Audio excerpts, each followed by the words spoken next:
Welcome to Street Art Unearthed, where we interview some of the world's most prolific artists to discuss what compels them to take their artworks to the streets and how they became the super street art icons that they are today.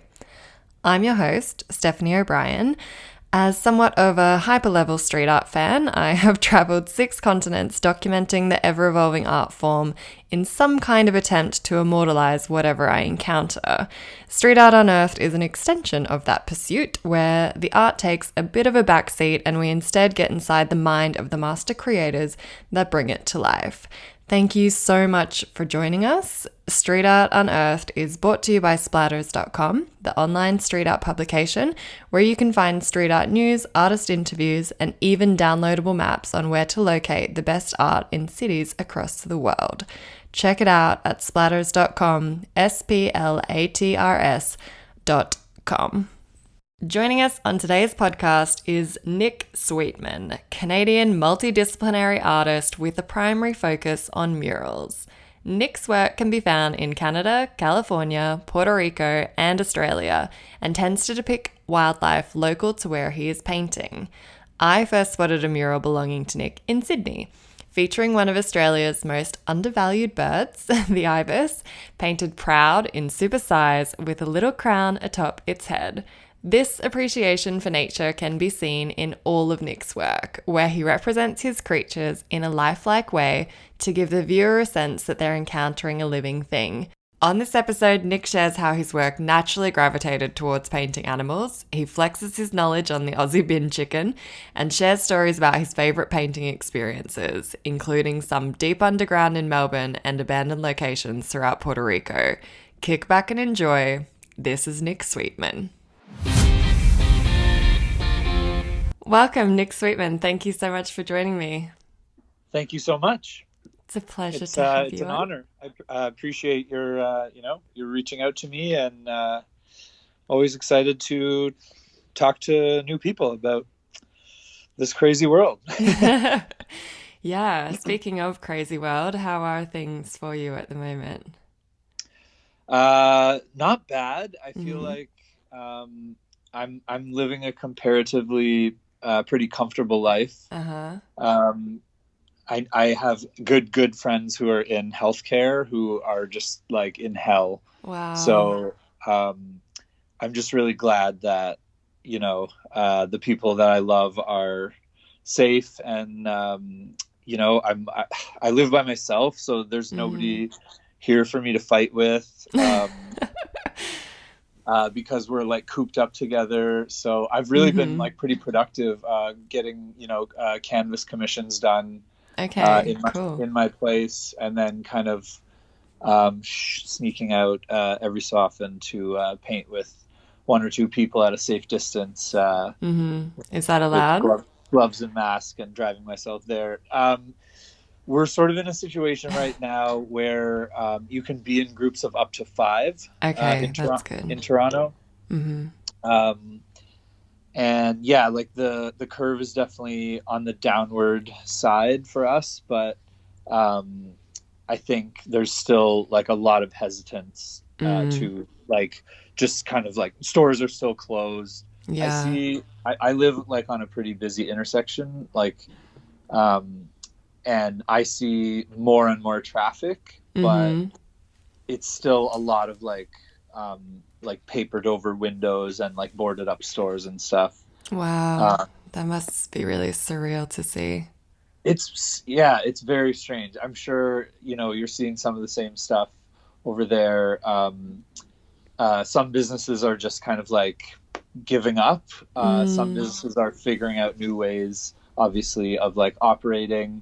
And then some just seem to like be like business as usual. Like there's a pizza place right across from me, and there's just people going in and out, like getting pizza. I don't know. Wow. I saw the other day on a walk with my girlfriend, we passed a bar that had their patio open. Oh, okay. That's kind of where we're at as well. Okay, yeah. My good friends in Australia, we're sort of like slow to adopt the social distancing. Like I was getting videos of a very crowded like Bondi Beach. Oh my God, I And saw that footage. That was crazy. yeah, and like to be fair, I think it's the wrong attitude to like yell at everybody. I've like been on the receiving end of that, and Mm, I think it's a lot better to try and just like inform people in a like yeah. friendly way, Yeah. because it really, you really don't receive a message the same way when it's being delivered in that like kind of angry, aggressive, Yeah. retribution, like punishment sort of way. Mm-hmm. um, I think like it's a lot better when somebody, sends you an article or like explains to you in a, Yeah. you know Treats in a you in like a an kind of like, intelligent person. right, exactly. Yeah. And it is hard to not feel that kind of frustration, I think, when you are out in public and you just see people like openly not caring about it, Mm-hmm. when you yourself are kind of taking a lot of, are like sacrificing a lot, you feel Yeah. like. Yeah. So I get both sides, but just like having been in different interactions, especially I think in social media, because people are so um, much freer with their like criticism and stuff. Mm-hmm. Um, just like friends attacking friends, and it's like, yo, we're all in this together, kind of thing. Mm-hmm. Yeah. It isn't productive, really, I don't think, to just call people assholes and say you're such a selfish person when, Yeah. you probably take your kid to the park, and if somebody was to bike by and be like, you fucking selfish bitch, like that would be horrible. Like, Yeah. like you wouldn't want to go through that. So just kind of, I think, everybody, grain of salt, big grain of Mm-hmm. salt. We're all sort of like absorbing all this information at the pace that we're absorbing it, and Mm-hmm. maybe there's people who could be better informed. That's definitely always true. Yeah, um, absolutely. But yeah, you're right. but Yelling is never going to get through to those yeah, people. I just feel like there's been, I don't know if you're seeing this there, but there's been a couple of like murals in Toronto, Mm, um, thanking like the healthcare workers and like promoting like masks and stuff. And I yeah. feel like that's a way better way of kind of like, um, almost like building a team mindset Mm-hmm. in people. Like we're all in this together, kind of like, it's so cheesy, but like I can't think of a better expression. Yeah, no, it's true. And I think you're right. It's having, I think, especially for when street artists and graffiti artists are going out and putting up this message, it does kind of cause maybe the rebellious minded people within communities to stop and reflect and think, wow, Yeah, if they're calling attention to the good work that these people are doing, maybe I should stop and think about why that's so important at the moment. totally. You have I a lot don't of like, power. it's absolutely, we could definitely, talk about how crazy the pandemic is the Yeah, entire yeah. day. Yeah. But like, one thing I think is really important to remember is that we all sort of feel to different degrees, I think, this feeling of like, the Eric Cartman of like, don't fucking take my rights away, like don't, Yeah. don't close down the things I wanted to do and cancel all the things I wanted to go and see. And like some people are responding to that by just kind of like absorbing that and being like, okay, well, we accept this and this is part of what we have to do together.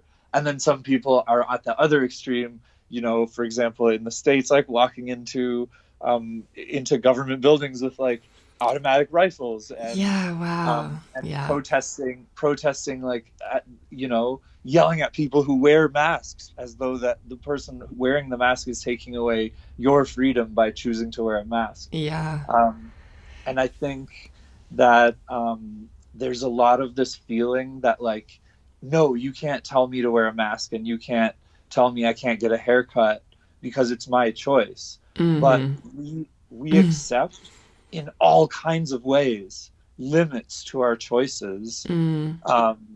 Like you can't just choose to like shit in a bucket and just like dump it out your window because that's more Yeah. convenient for you. Like we all agree as a society that even though there might be some ways for some people to do it in a way that doesn't harm others, you have to make laws that protect for the basic, like most stupid people, Yeah. you know?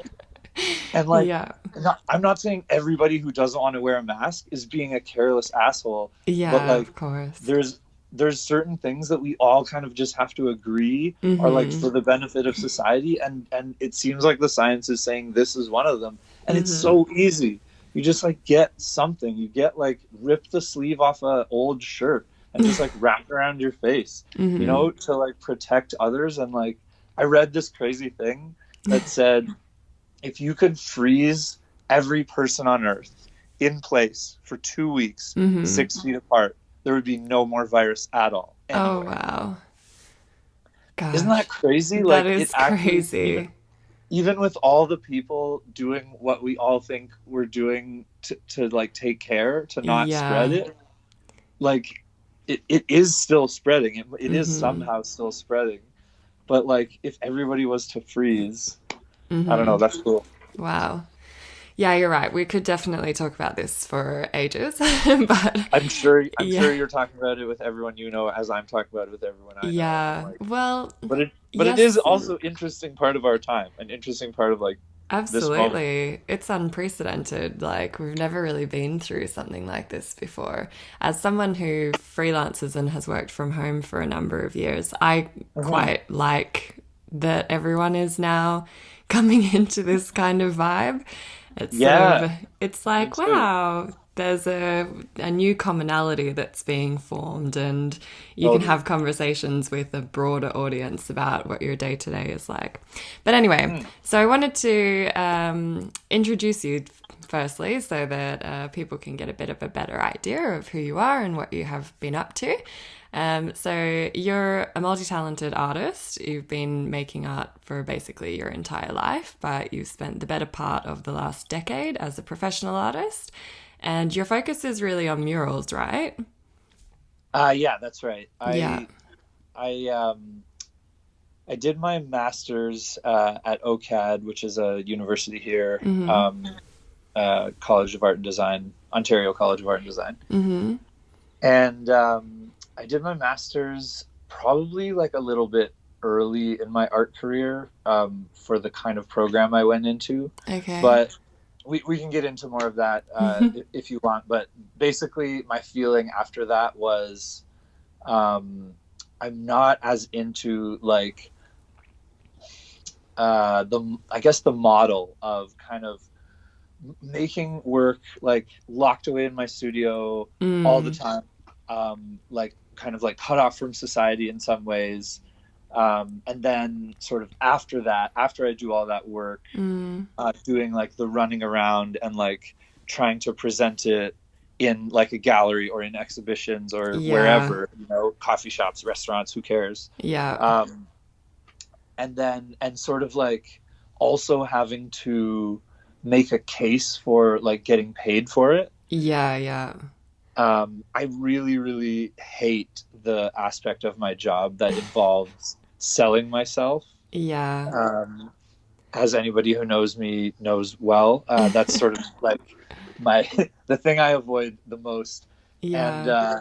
the mural work, um, the model sort of like it wasn't a conscious transition. It was more like um, I just sort of started gravitating towards working in public art because, well, for Mm. two reasons. What I just said about the model, which is with murals, you decide on a price Mm-hmm. and you get the money and you do the work, or you Mm-hmm. get some of the money, do the work, or you do the work and then get the money. But like Yeah. it's not then this like negotiation Mm. where you have to sort of like um, I don't know. It's very subjective, right? Pricing out Mm-hmm. your work. Yeah. Yeah. Um, so yeah, and then the second reason is I just felt like um, the kind of the gallery framework, and I'm not disparaging it at all. Like, I love going to galleries, I love going to museums. I am very, like, super inspired by the last few shows that I've gone to. And it's made me, like, reconsider this position, but it felt a bit like working in public, I could have a bigger effect on, like, people's day-to-day life. And so, like, the messages that I want to put out there are sort of, like, not just for people who think of themselves as, oh, well, I'm gonna, like, take today and go to the gallery. There's so many people that would never do that, that would never take time out of their day to go in a museum or a gallery and, like, just experience paintings. But there's a million people that have to pass this corner. You know what I mean? Yeah, and so absolutely. I started getting a lot more of a kind of rewarding experience working in public, almost because I was accessing that sort of fraction of the population that doesn't really think of themselves as art literate, or you know, like, as on top of things, or knowing where to go, or you know, what's cool or whatever. They just kind of respond to it on a gut level, and that's what I'm always trying to do, is sort of, like, paint something that you don't need, like, a little plaque to experience it and be like, oh, that's what he's doing. There's more you can get out of it if there's a plaque, but it's not the kind of thing where you're just, like, scratching your head and maybe feel, you know, I'm thinking of, like, some contemporary art that maybe alienates people who aren't speaking that language, or who don't know the history that's being referenced or something. Sorry. This is really interesting. And one reason why I was particularly excited to talk to you, when I first fell in love with street art, it's kind of weird to reflect on, because I almost had this quite emotional feeling of, like, wow, these artists have, because I know I sort of discovered when I was digging into it that most people are really well educated. They've gone to art schools and, you know, gone through these sort of prestigious routes, and then decide to put their art on the street for the general public. And that really impacted me. Like, wow, that's so touching. It's really amazing that people would choose to pursue, you know, as you do, kind of go out on your own dime and put paintings up for us, instead of taking them somewhere where you're trying to sell them for a hefty price. But just to jump in there real quick, I don't mean to cut you off, but I didn't mean to sound like all I do, you know, I'm not just in it for the money. It's like, no. It's about how you support yourself, like, with an income, you know what I mean? Of course. Like, making this my full-time job, I have to be, like, really careful with the things that I sort of pour myself 100% into. I've learned that lesson, that you can spread yourself too thin, and I still am doing it this year right now, like, having mural projects and canvas projects on the go. But you know, it's definitely, if you read a lot of interviews with different artists who work in public, I think you're going to start to hear a lot of the same sentences rearranged in different ways, where people are just kind of, like, trying to have a connection with others, and contribute something, and maybe that's a message, maybe it's just something to make you wonder, maybe it's something to inspire that feeling of awe, separate from any kind of activism or whatever. But I do think that there's so much potential to speak to people on that level that you're talking about, that kind of emotional level. I totally relate to what you just said. When I first saw you know, these large scale walls, it just blew my mind. Like, and I think what just to jump on the last thing you said about like people being educated, Mm-hmm. I think that has to do with the fact that you're not really going to be a good painter of large scale murals if you don't start out a good painter. And Yeah. you just don't really find a lot of really good painters that don't have an education, because I think that, yeah, that's where you hone those skills of like, you know, especially like the hard skills like figure drawing, you know, drawing hands, making sure your proportions are right, and your color mixing is right, and you're like, you know, there's certain things that like I think an art education is the best way. I'm sure there's like do it yourself ways of getting there too, but Yeah. um yeah, Well, those types of people that are really good about do it yourself are also the types of people who sort of like self-educate in a million different ways. yeah, yeah. That's actually one topic I wanted to mention because your work is really realistic.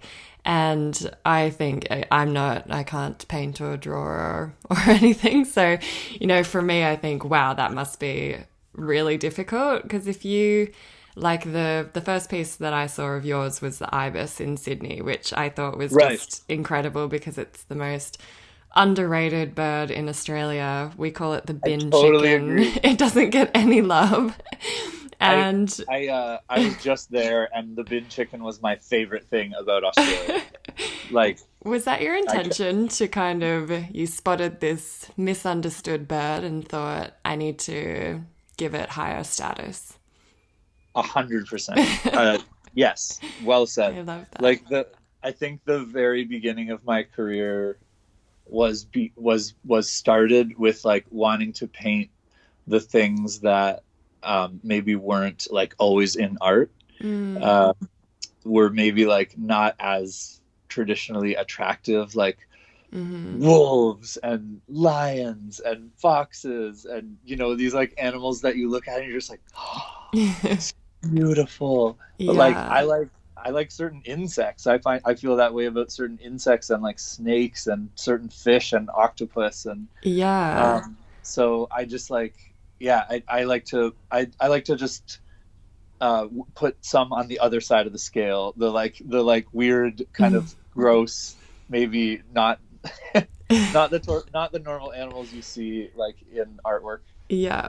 Yeah. And is that, were you always kind of attracted to painting wildlife, or is that something that kind of came from a different angle? Um, so like in the case of the bin chicken, that would be that would be part of sort of like my new thing over the last few years, where I Okay. try and paint the local wildlife of places Okay. that I go. Um, and yeah, so going to Australia was really exciting to me because I've always loved like the wildlife there. Yeah. A platypus has always been one of my favorite Oh, they're animals, and I incredible. love Did you get learning to see about. one? I did, yeah. I Oh. saw two actually. Neither in the wild, obviously. They're really Okay. rare. But I went to two different wildlife sanctuaries. One close to Melbourne, and one Melbourne. Sorry, and one one close to Pronounce it how you like. one. I've been in Canada so long, I haven't heard anyone say Melbourne for a while. It's actually really nice to hear your Australian accent because I just loved it there. I was there for 7 weeks. Oh, Um, nice. yeah, and I do want to you know, talk about this as well, how you came to paint here. But oh, sorry. 100%. Yeah, continue though. You're the Um, wildlife but yeah, sanctuaries. so wildlife. I think I've always been obsessed with animals from a young age. Like my shelves were full of different books of like animal photographs and different facts about them, and that has just always sort of been a background passion, or yeah, I don't know, something that I've cared about. It's sort of the root, I think, of my call to environmentalism. The you know, reading about species biodiversity loss and species disappearing, that was the first feeling of that kind of like sad almost like shared guilt of humanity as a kid. Yeah. And sorry, there's a siren passing me. I hope everyone's okay. Yep. Um, yeah, so I think animals have always been, I don't know, sort of a home for me, artistically, psychologically, maybe, as they are for a lot of people. I Definitely. always had pets. I was What always, I kind? don't know, Any weird ones or standard? tons of weird ones. I think one of my first pets was a fire-bellied newt. What? Yeah, Is which that is a like super a... cool animal that I actually have never painted and I'd like to paint now. Okay. But his name was Spike, Cute. and Are they yeah, that was similar to an axolotl? That's all that's popping yeah, in. exactly. They're Okay. Oh, amphibians they're like that. gorgeous. Yeah, they're really cool. Kind of like yeah, between a frog and a lizard almost. Yeah, amazing. Um, but yeah, so I had newts. We had hamsters that were just like repeatedly suicidal. I don't know what we were doing wrong, but How they would just so? climb out of their cage and jump to their death again and again and again. Oh my Um, God. yeah, sorry, that got a Should little not dark cage there. animals, I think is the Uh, moral. yeah, exactly. But yeah, dogs. We had a rabbit for a while that was my sister's that just ran amok in the basement. Um, in the like dark basement, this like black bunny would just like charge out of nowhere. Wow. Um, so anyway, I wasn't doing a ton of like animal art Uh-huh. really. I think yeah, like maybe like a handful of animal pieces. I was painting in high school when I like was learning to paint with oils and stuff on canvas. I was doing a lot of monsters, like Okay. tentacle tentacle creatures with like lots of teeth, um, lots of like bulky muscular things. I was reading comic books at the time, Uh-huh. and I was always interested in the characters that were like mutants, like Okay. um, like animals combined with people to create this kind of monstrous thing. I was really into Greek mythology, like Mm-hmm. the Minotaur and like animals that were combinations of other animals. Yeah. Um, so that was kind of I think it was a lot of that was coming from my dreams. I was having a Mm. lot of nightmares, and Oh. I thought maybe like in retrospect, I look back and think maybe it was like a kind of therapy, like drawing these creatures. Mm. But it was also what I was consuming, right? Like I was like into Yeah. Hellboy. Hellboy was a huge influence on my early art, um, which is a graphic novel by Yeah. Mike Mignola, incredible, incredible artist. And Spawn,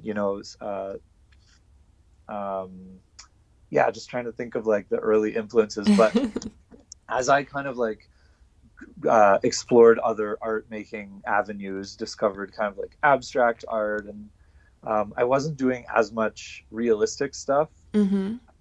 I think in high school I got a little bit like too big for my britches. How's I went to an that? art. I should clarify. I went to an art high school, Okay. um, which was one quarter like visual art, Uh-huh. um, like along with all the math and the whole curriculum that we had to do. But um, I ended up like trying a whole bunch of different art, and they like really build your skills. Or at least when I was going there, they've changed the curriculum a lot. Mm-hmm. But they hone your like life drawing and still life and all those kinds of skills. As Okay. as frustrating as that is when you're in high school and you just want to draw like monsters and stuff.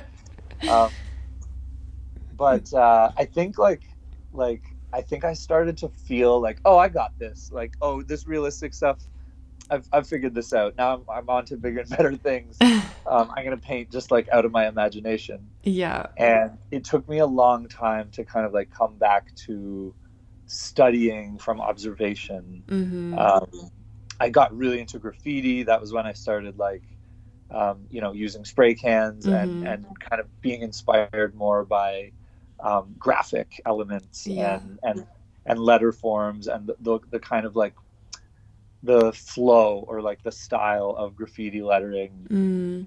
And do especially you that is like use are big in spray Toronto. cans big for how you paint today?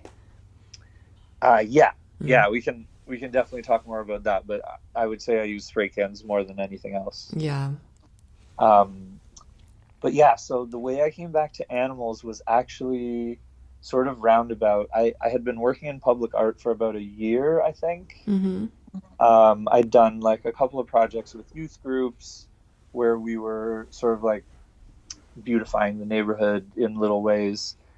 Um, Not to put down those projects, they were like super huge learning experiences for me, really, really fun experiences. Mm-hmm. Um, but just sort of like now that I look back, sort of like a really early version of what I was kind of like heading for. Yeah.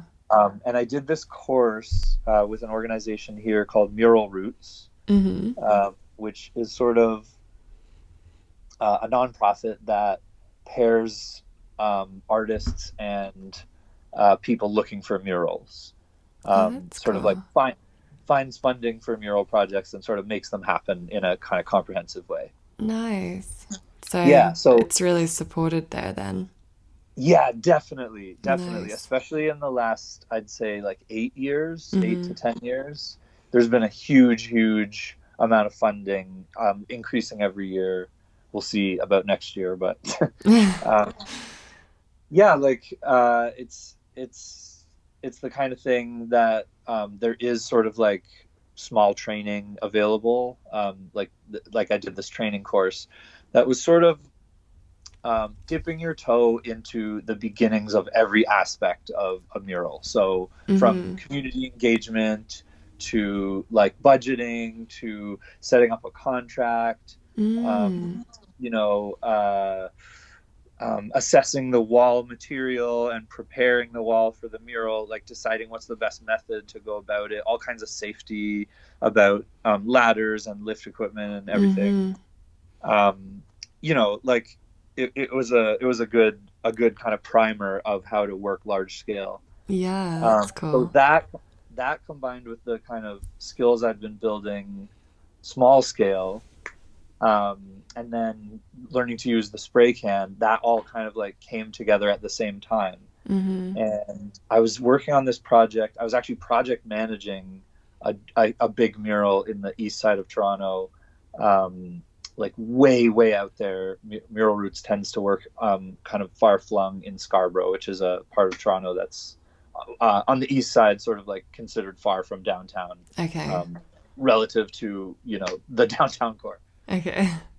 That's maybe not relevant, but um, anyway, so I'm like working way way far out there and project managing a project for another artist, Uh-huh. or like I was assistant project manager to this other guy that I had sort of been my instructor throughout this course, Okay. and so I was helping paint this design by another artist, and some of the people were volunteers, and some of them were definitely like not up to the level that you would want to see, as a finished work. Mm-hmm. So I ended up taking over one of the, I think it was a rabbit, um, just like painted this rabbit, Mm-hmm. and I was like, man, like that that I'm felt really good. good to kind of like study this picture and like, I was using brushes at the time, but Okay. um, using the methods to get this on the wall, large Mm-hmm. scale, it was just like a really good feeling. And Nice. I was really new to Instagram. I was kind of like a late adopter of Instagram. But that post, I remember getting a lot of like love for, and I started getting offered work to like paint animals. Uh-huh. And so it's sort of like it was the direction I wanted to go, and it also I just like got like such a good reception and like encouragement in Yeah. that direction. Yeah. And I was getting offered more and more work. I kept kind of like challenging myself with harder and harder animals and like Yeah. learning new techniques along the way that I was like incorporating in. And now I feel again like I've kind of arrived at a place where doing a realistic image is like just a piece of cake to me, and Mm. I'm interested in challenging myself further in different ways. So like I've Okay. always I've always kind of like pushed the color palette outside of what's realistic. Mm-hmm. But now I kind of want to like do different things that I'm seeing other artists in my field experiment with, like breaking the image up in different ways, having color changes, like graffiti kind of like chunks floating in there, giving the animals little crowns and little halos, and Yeah, I giving love them that. kind of like I'm working on a piece right now that I'm looking at on my screen, that's going to be a big gorilla with like Uh-huh. a big gold chain that has my like crew name like in the middle. It's Nice. I'm not trying to say it hasn't been done like every day probably Mhm. in somewhere in the world somebody Yeah. paints a big like badass hip hop gorilla. But this is for my crew. It's my friend's birthday, and we're doing this giant like 11-man project, Oh, and wow. it just needs like one of those kind of big badass characters. So that's what I'm doing tomorrow or Monday. Very cool. That's nice. And Yeah, so, if you, I guess you would know Toronto pretty well to know the spots that you can hunt down and paint, but when you're traveling to different places, I'm really interested to learn how you come across the right walls, the right people, and get things together. Like, for example, when you came to Australia, can you right, tell us more about how that all definitely. unfolded? So like Toronto, everywhere has legal means of doing things, Yeah. semi-legal ways of doing things, and illegal ways of doing things. Mm-hmm. So the first one would be like applying to different opportunities, Mm-hmm. which I did. So one of my really good friends just got married in November, um, just outside of Sydney. I don't know if you know Kangaroo Valley. No, I don't know of it actually. Okay. It's this beautiful Nice. countryside, like about 2 hours, I believe, northwest of Okay. Sydney. Um, Beautiful. I might be wrong about that. Don't quote me on that. Sorry to everyone who just got frustrated by my mistake of geography. You're not um, expected to know. It's okay. yeah, I was the driver though, so like you think I Oh. have seen a map from above. It was my first time driving on that side of the car and that side of the Oh. road, so Yeah. an interesting experience. Yeah, But it's a bit yeah, so a good friend of disorienting, mine hey. got married, and it was Mm-hmm. my first time in the country, and I wanted to see a bit of the country, so I booked myself a nice long trip, and because I was going to be there for a while, Mm-hmm. um, my friend Kyle had told me about this wall that was on Bondi Beach that was always being repainted by different artists, Yeah. and he said, The "You should Bondi like look Beach graffiti into, wall. you should yeah, you should like go see if you can paint that." And so I looked into it, and there was a council that I applied for, and they granted me a spot on the wall. Mm-hmm. I saw that Um, one as well. It's the colors on that piece are incredible. Thanks so much. Uh, Yeah, like Stunning. not totally realistic, as you know, but Yeah. just trying to have a bit of fun with that creature, which I did get to see. I thankfully did not have to experience the pain of their sting, but I Yeah. did. We're talking I about did the blue bottle for the blue listeners. bottle, yeah, blue bottle jellyfish. Yeah. Um, How did you but see so it yeah, so when you that's were so those, swimming that. and thought, oh shit, turn back? Pardon? Did you see it when you were swimming or? I did, yeah. Oh That's what I was just gonna God. say. There was one floating right by me when I was Ugh. in Noosa, Oh, and yuck. on the main beach in Noosa, and this guy was like even closer to it than me, and I was just like, Oh. "Hey, buddy, turn around! Like that's gonna really hurt if it hits you." Oh Um, my God. but yeah, shout outs to blue bottles. They're super cool. Yeah.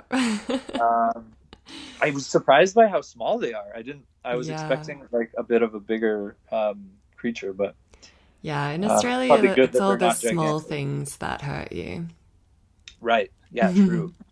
Yeah. So yeah, just to get back to your question, so that's one channel, right, of doing Yeah. things. The legal. Um, the second channel I mentioned, semi-legal, that's where I'm like reaching out. Obviously, the illegal channel is just to buy paint and go paint somewhere and like Mm-hmm. not ask for permission and just risk myself getting in trouble. Do you ever do The, that the abroad? no, Yeah, the it's a way bit the way I prefer risky. to do things, I always look for a local Yeah, who knows the scene and who is gonna, I isolate me from any trouble. yeah. Uh, both the kind of trouble that Your buffer. involves police and the kind of trouble that involves other people who are out painting and might not take kindly to my Yeah. choice of location or the fact that I'm painting at all. Yeah. Um, but yeah, so the semi-legal way, I know a guy who I paint with here who's Australian, and I basically messaged him and said, I'm going to be in these places. Do you know anyone who would want to take me out and go painting? And so he put me in touch with a couple of guys in Melbourne and one guy in Brisbane. Do you have a piece in And Brisbane? I didn't end up painting in Brisbane. That'll Oh, be part of the story of my travels. okay. But yeah, the long story. Actually, I guess it's a short story, but I'll explain it in a minute. Yeah. Um, but yeah, so basically, I just reached out to people through Instagram, saying, "Hey, I'm gonna be in town. Here's my work." Like Instagram's great, right? It's just a Yeah, yeah. giant portfolio for anyone who wants to peruse your work. Mm-hmm. So I just said, here are the dates. I'm going to be in town. I reached out to Dose, who's an artist in Melbourne, Mm-hmm. who is amazing, great guy, super like connected in the art world there, not just in the graffiti world, but Mm-hmm. um, in um, in the art, like fine art world too. I was actually Okay. invited by him to be in a show that was scheduled to open at the beginning of April, and it got totally canceled by Oh. the pandemic. I had a piece like sent there and everything. Oh, wow, Um, damn. yeah, Is it but yeah, postponed those. or Sorry. is Yeah, it I hope it'll still fingers happen at some crossed? point. Yeah. It would be really sad if that whole thing got canceled, but who Yeah. knows what gallery spaces are going to be able to do, and when, Mm. we don't know, right? Yeah. But yeah, and then I ended up reaching out to an artist in Brisbane, but I couldn't get the paint there. So Oh. you can't actually fly with spray cans. I had to take a bus to and from Sydney to go to Melbourne to paint Okay. there. Mm-hmm. But to go to Brisbane was just too many logistical nightmares. Okay. So I bought all this paint to paint that piece on Bondi. Mm-hmm. And then I took my paint to Melbourne to paint there. Mm-hmm. And then when I came back to Sydney, I brought all my paint with me, and I had connected with two OGs in the graffiti scene in Sydney, Okay. Phibbs and Puddle. I'd connected with Puddle, and he had invited Phibbs, Mm-hmm. um, and they took me to this wall in Newtown in Sydney, Yeah. which is where the bin chicken got done. Oh yeah, you already knew about that one. Yeah. Yeah, so that's how that one happened. It was like honestly just me trying to reach out. I reached out to Puddle because he knows my friend Bacon, Mm-hmm. who's an artist here. All He these lives. great names. I know. That's good. Bacon is one of my homeboys here. We paint together a lot, and he lived in Sydney for a year, I think. Oh, handy. Um, so he met Puddle there, and a host of other artists, I'm sure. But he put Mm-hmm. me and Puddle in touch, and Puddle was nice enough to do a big production with me and invite Phibbs along. Phibbs brought his like sprayer. Yeah, like I was super happy to be able to put such a big piece up, and like to be able to Yeah. paint the bin chicken in Sydney. Like you don't know how much footage I have of this bird. Oh, I can It's just imagine. When everywhere I went. I walked by it twice, and both times there are people standing in front taking selfies, and I had For to wait sure. to take a picture of it without anyone there. It's kind of the raccoon of Sydney. Like we have Yeah. raccoons that come out at night and like go into our garbage, and you see them Yeah. just all over the city, climbing over houses and stuff. And Yeah. you have possums too, but I Yeah, I, yeah. I thought of the bin chicken as kind of like the daytime raccoon, Yeah, it is. just like walking around. picking from the garbage. Yeah. And it's sort of like people love it and hate it in that same Yeah. way. Yeah. It's kind of like, in a weird way, the raccoon is like a symbolic of Toronto to some people, I think. Yeah. And I feel like the bin chicken could kind of be that way. It definitely is. I don't know if it's where else they live. I'm sure they are not native to Australia. But I feel like they're new as well. I don't remember seeing them that much growing up. Or maybe. The story I was told. Okay. Sorry, I didn't mean to cut you off. No. The Enlighten me. story that I was told is that they were brought to the zoo, the Sydney Zoo. Mm-hmm. They're an Egyptian bird. Okay. They were brought to the zoo, but because they were not like a huge flight risk, they weren't enclosed. Oh. And they just started kind of like slowly populating outside the zoo and just like stayed because it just was great for them. Wow. And some of them still migrate apparently back to Egypt, Oh but my some goodness. of them are just like year-round birds. Wow, that's an incredible story. Yeah, Australia fact again from a Canadian. So if it's wrong, it's because an Australian told me the wrong thing. Yeah. We do that sometimes as well. So it's incredible hearing your stories. I could talk to you about this all day. We don't have too much time left though. But what's your favorite experience painting murals? Oh wow, that's a tough question. I can definitely think off the top of my head, one of the most recent really, really cool experiences I had was going under the city of Melbourne with Dose and an artist called Same, who's also a Melbourne local. Mm-hmm. Really great guys. Really appreciated them showing me this cool spot. We went pretty far outside the city center. Yeah.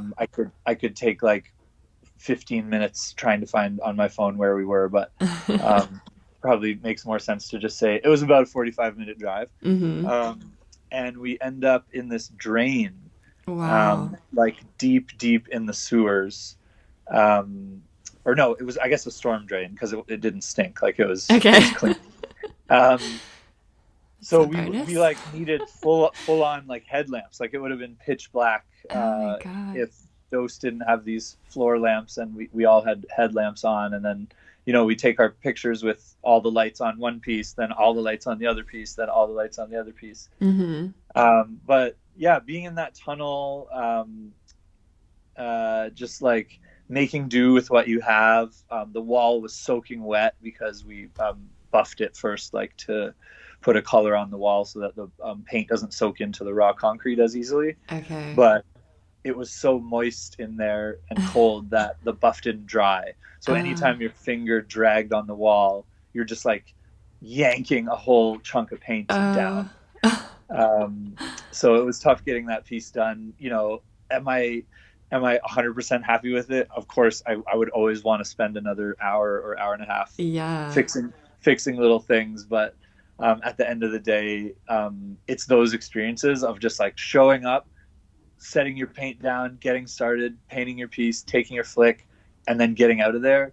Those are the really cool days. And like as far as spots go, that's for sure one of my favorites of my entire career. Very nice. And that should live on forever, really, right?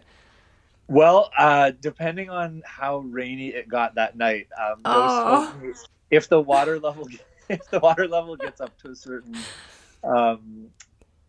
to a certain level, anything that's wet is just going to get washed away. So I'll have to ask him. Back?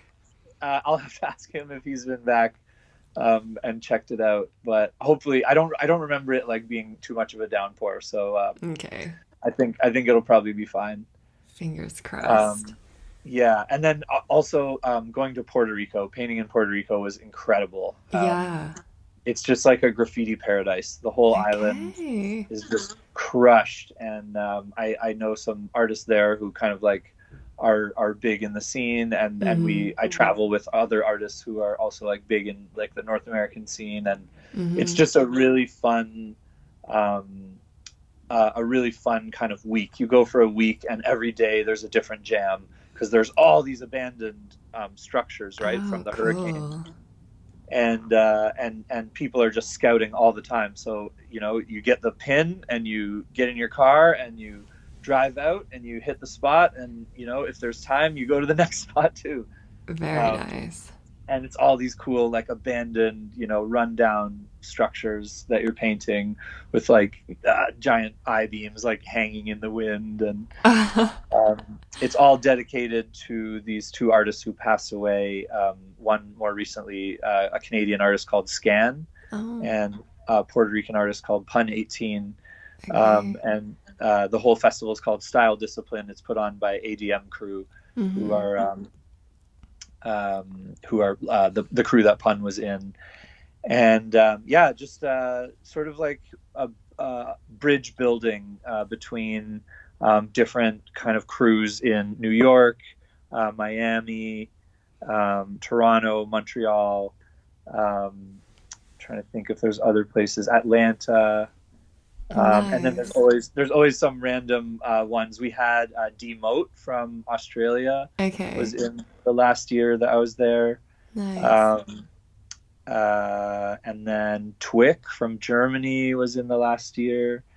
Yeah, so And just do really they excited apply to. to, do you apply to be part of that, or you just kind of go there when it's It's on? it's curated by ADM crew. They reach out to the artists, and Mm-hmm. I was sort of a tag along in the beginning, with the artists that I know who go there. Bacon being one of them, and Mm-hmm. Tenso and Sight. And these are guys that I paint with here, but they sort of invited me along, like, oh, you're going to have a great time. Puerto Rico's beautiful. We'll paint a bunch. Mm-hmm. And so then the last time I went, I was sort of more almost like part of the festival in a way. And I'm hoping that, I was actually scheduled to be there in March again for the third time, Oh, for the third, for my third style discipline, and some of my friends' fourth and fifth time.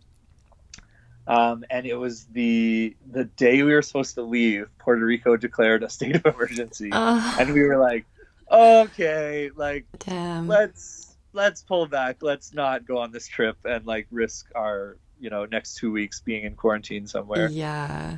Yeah. Well, speaking of quarantine, we're about out of time, but you have a quarantine print at home coloring book that you've done a page in. Can you tell us That's a bit right. more about it? Yes. So the website is framesonthefridge.com. Mm-hmm. It's the I'll add a website. link. Yeah, you'll add a link. Mm-hmm. Check this link that she's going to add. My friend Jeff Blackburn, who's an awesome artist who works in Toronto, also Mm-hmm. put together this great lineup of artists from all over the place who contributed black and white pages for people to color. Some of my favorite artists are in there. Nice.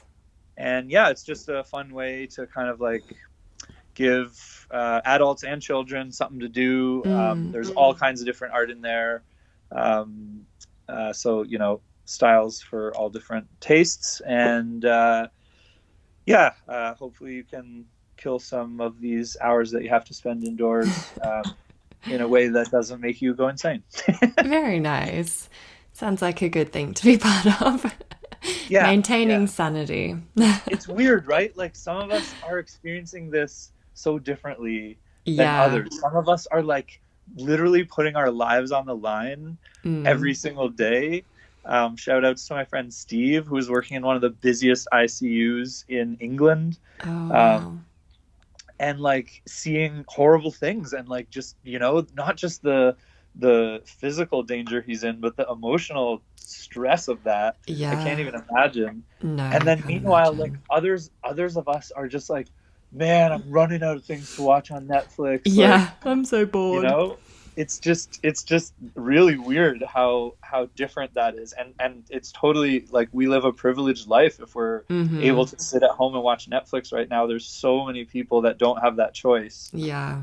And so much respect to everybody who is doing their job and putting themselves in danger. Mm-hmm. Um, because yeah, like it's making it so that the rest of us can just kind of like I don't know, hide Yeah. Yeah, and just wait exactly. and just wait it out. I like had to tell my mom the other week, like it's really not so bad for us. She's Mm-hmm. just getting like she's struggling with the like I'm sick of not seeing people and not being able to hug Oh, you and this and that. And yeah. it's true, like it is troubling, but Yeah. it's not as bad for us as it is for like my friend who's a respiratory technician or my friend, you Yeah. know, people who have to work in grocery stores. I wouldn't want to work in a grocery store right now. Mm-hmm. Yeah, it's Anyway, true. It's all back to COVID. relative though, like I do appreciate when you're used to uh, a certain comforts when they're taken away, even if you have the best of the situations. It's all relative. Totally. You still sort of mourn the loss of whatever it is you're not able to do anymore. But No, yes, we could go 100%. on again with this But conversation. just like it's not your choice to drink and drive. I Yeah, really think it's not your choice to like be a danger to others by not wearing a mask and like yeah. and just like taking this lightly. Mm-hmm. I really feel like you need to equate it in that way. Like this is a public health thing in that exact same way. Mm-hmm. Your choices don't just affect you. Yeah, yeah, absolutely. As you said before, we are all in it together. Totally. It's a good reminder. Awesome. Yo, Well, it was that's so all nice we to have talk to you, time Stephanie. for. Thank you so Um, much, Nick. It was awesome to talk to you. We'll have to get you back on. I could talk to you for all day. yeah, it sounds good. I'm definitely planning on making another trip to Australia, so Yes. I'll try and rack up some more stories. When it becomes possible to travel. Although I've heard rumors that Australia is like no more people are coming in for like 2 years or Yeah. something. It's pretty bleak.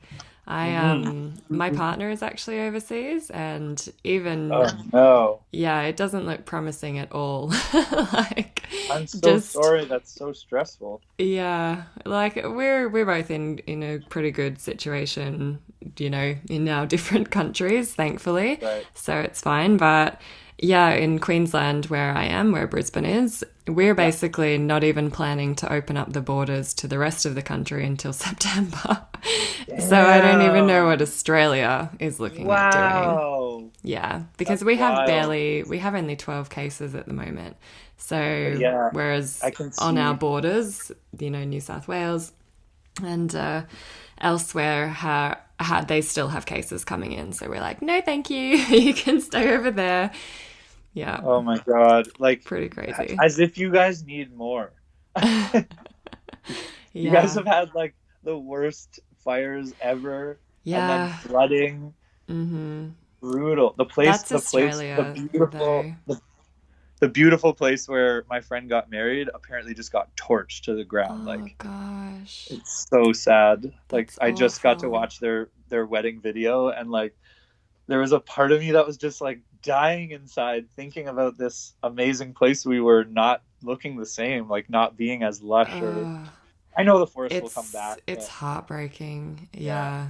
I drove to where I'm from. I the fires were kind of going on. I came back to Australia. I had been overseas for a while right. in December, and I had been warned a lot by my family to just be prepared that it's really confronting to see what it looks like.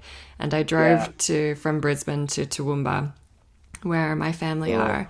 And one side of the road, everything is just completely torched. And then on the other side, it sort of seemed to go a bit unscathed. And it was just the most bizarre thing to look at. And it was, yeah, really emotive and just, yeah, awful. It was horrible. It was so strange to witness what oh. was going on here. Even even driving like the Great Ocean Road, you drive through, areas that were burned down in 2014. Yeah. And even that is shocking because Mm. there's some regrowth, but there's parts that aren't. Um, Wow. the driver was saying, they wait 6 years to see if a tree will grow back and then they remove it if it doesn't. Oh, Uh, so we're at that 6 year mark. So, there might be a gosh. ton of that area that needs to be cleared. Wow. Um, yeah. Learned a lot about your country. I loved Australia. I can't say enough what an amazing place it was. And Brisbane, so underrated. Like Thanks. I didn't see much art there. Like there wasn't many murals and almost no graph. But Okay. You weren't going. I'm sure it was because I was only there for a day and like Yeah. um It's a bit more or no, I was spread there for out 2 days. here in Brisbane. Um, but I just happened to be there kind of like as more of like an in between Mm. place because Stopover. that's what people told me. So many people, you wouldn't believe it, said, "Oh, Oh, Brisbane, I like you don't believe need more it. than a day there." But that was where my girlfriend met up with me for uh, the 2 weeks that she was traveling with me, and we loved Brisbane. Like yeah. taking the ferry as a way to get around.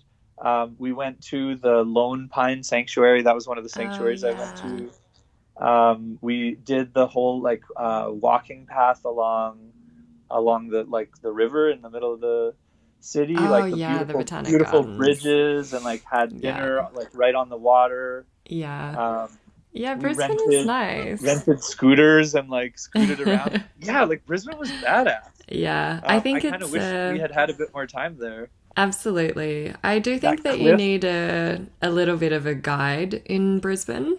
It's right? not if you're just going in the center and yeah, you'll miss a lot of things. But Totally. even the street Here's art a scene is vibing here. We have the Brisbane Street Art Festival. They've been oh, cool. running the last 5 years or so, and yeah, there are massive, incredible murals by some of Australia's and international artists as well. So it's doing I pretty well. definitely But the gotta. graffiti scene seems to have actually died since I was last here, or I'm not finding it, but it Oh looks like man, it's reduced a lot. I bet there's gonna be some people listening to this that are like, "What? What are you talking about?" But no, the Yeah, people feel that free I to talk to, correct me. I would love to be corrected. the people outside of Brisbane that I talk to were like, "Yeah, there's not much painting going on in Brisbane." So it didn't Not seem worth it quite really. true. It didn't seem worth it to go to the trouble of getting all my paint there for like the 1 or 2 days that I was going to be there. Yeah, yeah. But I really do want to. Next I do want to time. come back and spend some more time in Brisbane. Like I definitely would spend, close to a week there, no problem. Yeah, yeah. That Just don't come cliff. in the middle of the summer. Oh yeah, I bet It's it was hot. disgusting. It was hot there, and we were there in when was that? Like end of November. Yeah. Oh, yeah, that's. It was starting to get really hot. Yeah, yeah. Um, Shoot, I wanted to say one more thing, but I can't remember now. I don't think it was about COVID. Okay. Yeah, I don't know. I guess great country. Hmm. Oh, it was cool to see how much the Aboriginal history is being foregrounded everywhere I went. That's good. I think that's super important for Hmm. like cultures to like acknowledge their indigenous populations and not just acknowledge them, but like place their world like right front and center Yeah. alongside this kind of like institutional framework that you're seeing these things. Hmm. Yeah, Um, absolutely. I loved like learning about the dream time and the different stories that I got to hear.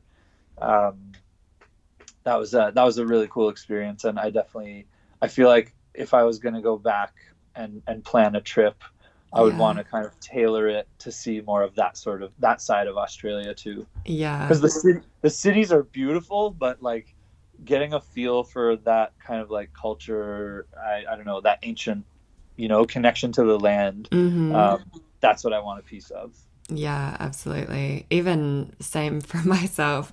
After being away for some time, I realize how little knowledge I have and how, yeah, I'm not really connected at all to the real history of the country. And I am desperate to get more immersed in it and learn about the culture. A lot of Australians I talked to after I had like gone up the coast, I went from like basically Melbourne through Sydney all the way up to Cairns, Hmm. and like stopping along the way, but not stopping everywhere, obviously. Yeah, But yeah. a ton of Australians were like, "Man, you've seen way more of the country than I have now." Yeah, it's true. We sort of, yeah, we kind of grow up, I think. It's pretty isolated in Australia. So most of us are like, oh, we just have to get out. And we don't really pay that much attention to how Right. incredible it actually is here until we I think leave and then come back. I think Canada and Australia share that in common. Mm-hmm. Canada's just a little bit bigger, not as much bigger as some people might think. Okay. But I think other than the cities, it's the exact same story. Yeah. It's people who are like a little bit isolated, who are either like, I'm comfortable kind of being in my slightly isolated little bubble, or they're like, get me out of here, and they head for the cities. Yeah. Yeah. Yeah. Okay, well, we do have to wrap up, unfortunately. Right on. So nice Nope, to talk thanks a to you, lot, Stephanie. I Nick. appreciate it. Thanks again for being flexible about yesterday. Of course, of course. No problem. Thank you for joining me. For sure. Looking forward When to will I be talking able again to soon. hear this? It will be coming out on Sunday. Perfect. Yeah, All right. and So then you'll I'll send have me the link. article up on Monday for you. I will send you all of the details. Beautiful. Awesome. Thank you Okay. so Thanks so much. much. Thank you so much for listening. That was Nick Sweetman. Be sure to check him out online and don't forget to download the free print at home colouring book, Homework, a collaborative art show, which can be found at Frame on the Fridge, links in the description. As always, if you enjoyed the podcast, please be sure to subscribe or follow depending on where you're listening, and do leave us a review. I would really love to hear your feedback. Thanks again for tuning in. I've been your host, Stephanie O'Brien, and this has been Street Art Unearthed by Splatters.